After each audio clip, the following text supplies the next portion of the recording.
बिहार के एक छोटे से गांव में रहने वाला चंदन एक गरीब किसान का बेटा था। उसके पिता दिन रात खेतों में मेहनत करते थे और मां घरों में काम करती थी, परिवार का पेट पालती थी। घर कच्चा था, किताबें कम थीं, लेकिन सपने बहुत बड़े थे। चंदन बचपन से ही भूगोल पढ़ने में रुचि रखता था। जब वह स्कूल में शिक्षक बनना चाहता था, बाबा साहेब भीमराव अंबेडकर के जीवन के बारे में पढ़ता तो उसकी आंखों में चमक आ जाती। बाबा साहेब का संघर्ष, उनका ज्ञान और समाज के लिए किया गया कार्य चंदन को अंदर तक छू जाता। कठिन परिस्थितियों के बावजूद चंदन ने मेहनत जारी रखी। कई बार फीस भरने के पैसे नहीं होते थे तो वह रात में खेतों में काम करता और दिन में पढ़ाई करता।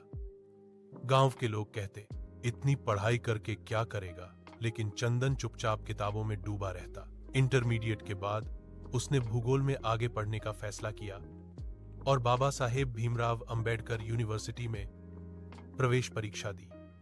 महीनों की कठिन तैयारी के बाद जब उसका चयन हुआ तो पूरे गांव में खुशी की लहर दौड़ गई।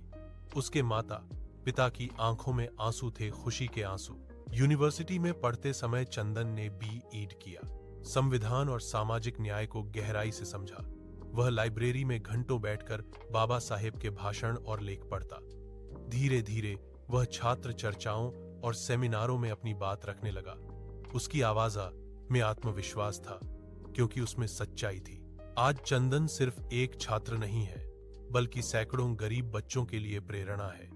उसका सपना है कि वह भूगोल का शिक्षक बने और बच्चों को यह बताए कि गरीबी रास्ता रोक सकती है, लेकिन अगर सोच मजबूत हो तो मंजिल नहीं।